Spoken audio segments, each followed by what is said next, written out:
Yan, so dahil nag-uumpisa na rin ang mga batang nagbibilang, tatlo ang dati nilang napag-aralan.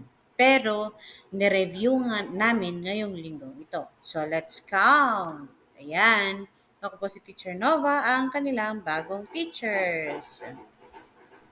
So ang pag-aaralan ngayon ay numbers o kaya mga numero. Sila yung mga dapat na ma-master ng mga bata ngayon sa kindergarten. Mga numbers 1 to 10. Okay, umpisahan natin sa number 0. Anong number ito? What number is this? Number 0. Right.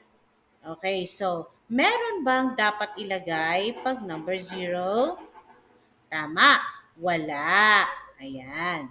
So, tama. That is number 0. Everybody say 0. 0. Wala.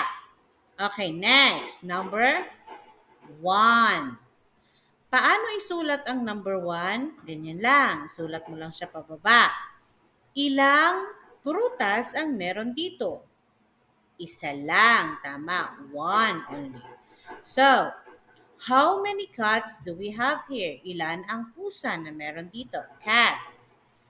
Yes, tama. One. Isa lang. Isa. One. And then, number 2. Number 2. Dalawa. Number 2. Dalawa.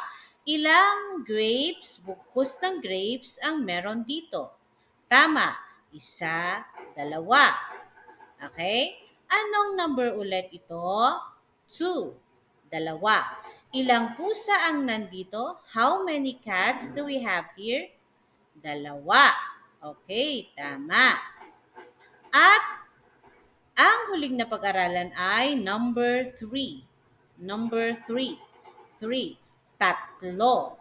Tatlo. Number 3. Ilan ang prutas na nandito? Tama. Isa, dalawa, tatlo. 1, 2, 3. Tatlo. 3. Okay. How many cats do we have here? Ilang pusa naman ang meron tayo? Tatlo. 1, 2, 3. 3, right? Okay, very good.